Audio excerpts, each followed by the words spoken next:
नमस्कार विद्यार्थी मित्रांनो, नोट्स इन मराठी या आपल्या शैक्षणिक यूट्यूब चॅनलवर तुमचे मनापासून स्वागत आहे.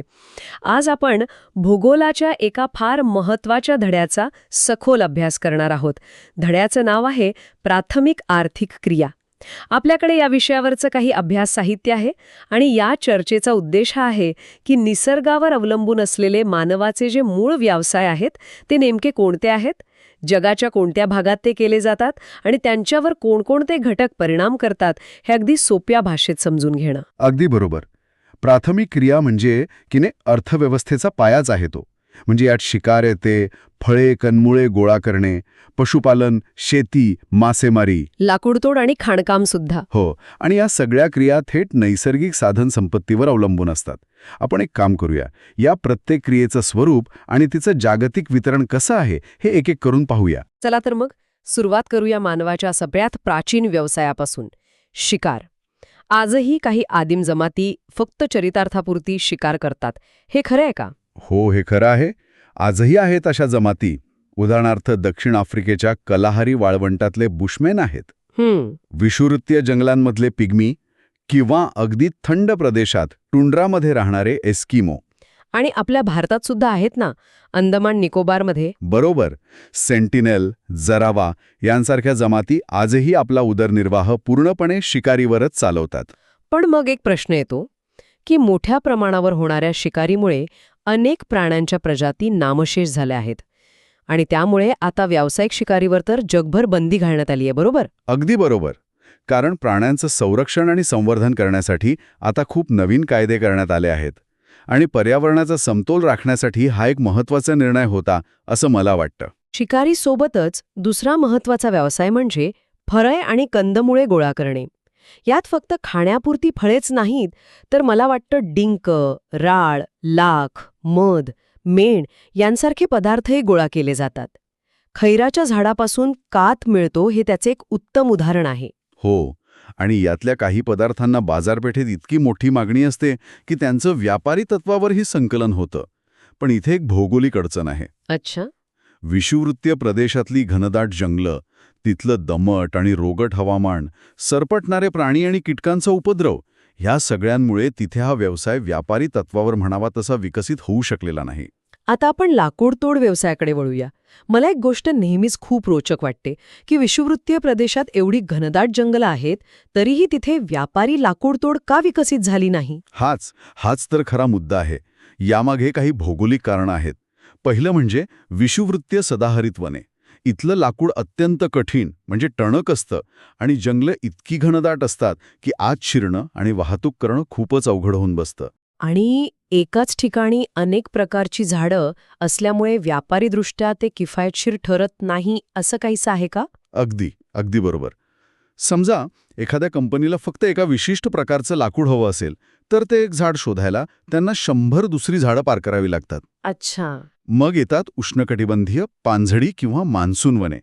ही वने तशी विरळ असतात, पण ती दाट लोकसंख्येच्या प्रदेशात आहेत, त्यामुळे शेतीसाठी मोठ्या प्रमाणात जंगलतोड झाली आहे. म्हणजे खरी व्यापारी लाकूडतोड तिसऱ्या प्रकारात होते, समशीतोष्ण कटिबंधीय सूचीपर्णी वनांमध्ये. करेक्ट. इथेच व्यापारी लाकूडतोड सर्वाधिक विकसित झाली आहे. याचं कारण म्हणजे इथे एकाच जातीचे सरळ उंच वाढणारे आणि महत्त्वाचं म्हणजे मऊ लाकडाचे वृक्ष विस्तीर्ण प्रदेशात आढळतात. त्यामुळे कॅनडासारख्या देशांमध्ये हा व्यवसाय मोठ्या प्रमाणावर विकसित झालाय, बरोबर? हो. पण या प्रचंड प्रमाणात होणाऱ्या लाकूडतोडीमुळे जगातील वनांचं प्रमाण झपाट्याने कमी होत आहे आणि अनेक गंभीर पर्यावरणीय समस्या निर्माण झाल्या आहेत. यालाच आपण निर्वनीकरण म्हणतो. हो. आणि त्याचे परिणाम आपण आता भोगतो आहोत. चला आता जमिनीवरून थोडं पाण्याकडे जाऊया. मासेमारी हा किनारपट्टीच्या प्रदेशातील एक खूप महत्त्वाचा व्यवसाय आहे. पण मला सांगा, ग्रँड बँक आणि डॉगर बँक सारखी काही क्षेत्र मासेमारीसाठी जगप्रसिद्ध का आहेत? तिथे असं काय विशेष आहे? यामागे काही विशिष्ट अनुकूल घटक आहेत. त्यातला सगळ्यात महत्त्वाचा घटक म्हणजे भूखंड मंच, ज्याला इंग्रजीत कॉन्टिनेंटल शेल्फ म्हणतात. म्हणजे समुद्र किनाऱ्यालगतचा जो उथळ समुद्राचा भाग असतो तो? हो. साधारण 200 मीटरपेक्षा कमी खोल असलेला. अगदी. हा उथळ भाग माशांच्या वाढीसाठी उत्तम असतो, कारण सूर्यप्रकाश तळापर्यंत पोचतो. आणि त्यामुळे तिथे प्लवंकांची म्हणजेच प्लँक्टनची मोठ्या प्रमाणात वाढ होते. आणि हे प्लवंक म्हणजे माशांचं मुख्य खाद्य. बरोबर. आणि दुसरा एक महत्वाचा घटक म्हणजे उष्ण आणि थंड सागरी प्रवाहांचा संगम. अच्छा. जिथे हे उष्ण आणि थंड प्रवाह एकत्र येतात तिथे प्लवंकांची वाढ अजून जास्त होते. जपानजवळ कुरोशिओ हा उष्ण प्रवाह आणि ओयाशिओ हा थंड प्रवाह एकत्र येतात. त्यामुळे तिथे मोठी मत्स्यक्षेत्रे निर्माण झाली आहेत. म्हणजे योग्य जागा, योग्य तापमान आणि मुबलक खाद्य हे यशस्वी मासेमारीसाठी आवश्यक आहे. हो. आणि याशिवाय दंतूर किनारे, प्रगत तंत्रज्ञान आणि थंड हवामान हे घटकही मदत करतात. चला, आता पशुपालन व्यवसायाबद्दल बोलूया. याचा गवताळ कुऱ्हाडांशी जवळचा संबंध आहे. नकाशा पाहिल्यावर तर लगेच लक्षात येतं की ऑस्ट्रेलिया, उत्तर आणि दक्षिण अमेरिकेत हा व्यवसाय जास्त विकसित आहे. बरोबर. विशेषतः 30 ते 60 उत्तर आणि 30 ते 55 दक्षिण अक्षांशांदरम्यान जे गवताळ प्रदेश आहेत, तिथे हवामानामुळे हा व्यवसाय अधिक विकसित झाला. म्हणजे अमेरिका आणि ऑस्ट्रेलियामध्ये आधुनिक तंत्रज्ञान आणि विस्तीर्ण कुऱ्हाडांच्या जोरावर व्यापारी पशुपालन मोठ्या प्रमाणावर चालतं. अगदी. याउलट विषुववृत्तीय प्रदेशात परत तीच समस्या, घनदाट वने आणि निकृष्ट दर्जाचा चारा. त्यामुळे तिथे याचा विकास झालेला नाही. आत्तापर्यंत आपण ज्या व्यवसायांबद्दल बोललो त्या सगळ्यांवर अक्षांश आणि हवामानाचा थेट परिणाम दिसतोय. पण एक असा प्राथमिक व्यवसाय आहे जो हे सगळे नियम मोडतो असं वाटतं, आणि तो म्हणजे खाणकाम. इतर प्राथमिक व्यवसायांप्रमाणे खाणकामाचा अक्षांशांशी थेट संबंध दिसत नाही. हे खरं आहे का? हो, हे अगदी खरं आहे. याचं कारण म्हणजे खाणकाम हा व्यवसाय पूर्णपणे खनिजांच्या उपलब्धतेवर अवलंबून आहे. म्हणजे जिथे खनिजं आहेत तिथे खाणकाम होणार, हवामान काही असो. बरोबर. एखाद्या देशाची भूगर्भरचना कशी आहे यावर सगळं अवलंबून असतं. अर्थात खनिजांचं मूल्य, हवामान, भांडवल, तंत्रज्ञान आणि कुशल मजूर हे घटकसुद्धा महत्त्वाचे आहेत. पण सुरुवात भूगर्भरचनेपासून होते. आणि म्हणूनच ज्या देशांमध्ये खाणकाम विकसित झालं तिथे औद्योगिकरण आणि आर्थिक विकास वेगाने झाल्याचं आपल्याला दिसतं. आणि आता आपण सर्वात महत्त्वाच्या आणि कदाचित सर्वात गुंतागुंतीच्या प्राथमिक क्रियेकडे आलो आहोत, शेती. जगात शेती करण्याचे इतके वेगवेगळे प्रकार आहेत. आपण काही प्रमुख प्रकार आणि त्यांची वैशिष्ट्ये पाहूया का? नक्कीच. आपण काही प्रमुख प्रकारांवर नजर टाकूया. सुरुवात करूया सखोल उदरनिर्वाहक शेतीपासून. नावावरूनच कळतंय की ही उदरनिर्वाहासाठी आहे. हो. यात शेतजमिनीचा आकार लहान असतो, मानवी श्रमाचा जास्त वापर होतो आणि कमीत कमी जागेत जास्तीत जास्त उत्पादन काढण्याचा प्रयत्न असतो. पूर्व आशियाई देशांमध्ये म्हणजे भारत, चीन इथे तांदूळ उत्पादनासाठी ही पद्धत वापरली जाते. बरोबर? अगदी. कारण तिथे लोकसंख्या जास्त आहे आणि जमिनीची उपलब्धता कमी. याच्या अगदी विरुद्ध एक प्रकार आहे तो म्हणजे स्थलांतरित शेती. हो. आणि हा पर्यावरणासाठी खूपच हानिकारक आहे. यात जंगलाचा काही भाग जाळून जमीन शेतीसाठी वापरली जाते. 2-3 वर्षांनी उत्पादन कमी झालं की दुसरी जागा निवडली जाते. आणि यामुळे वनसंपदेचा ऱ्हास आणि जमिनीची धूप होते. बरोबर. आता एका व्यापारी प्रकाराकडे येऊया. मळ्याची शेती किंवा प्लांटेशन ॲग्रिकल्चर. हा एक अतिशय रंजक प्रकार आहे.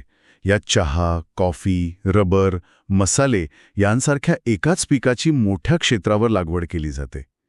हा पूर्णपणे भांडवल आधारित शेती प्रकार आहे आणि स्थानिक मजुरांवर अवलंबून असतो. म्हणजे एकदा गुंतवणूक केली की अनेक वर्ष उत्पादन मिळत राहतं. हो. आणि मग येतो विस्तृत व्यापारी धान्य शेती. हा प्रकार समशीतोष्ण गवताळ प्रदेशात म्हणजे अमेरिकेतल्या प्रेरी किंवा दक्षिण अमेरिकेतल्या पंपाजमध्ये दिसतो. इथे गहू, मका यांसारख्या पिकांची लागवड केली जाते. शेतीचा आकार प्रचंड मोठा असतो. आणि पेरणीपासून काढणीपर्यंत सगळी कामं यंत्रांच्या सहाय्याने केली जातात. अगदी.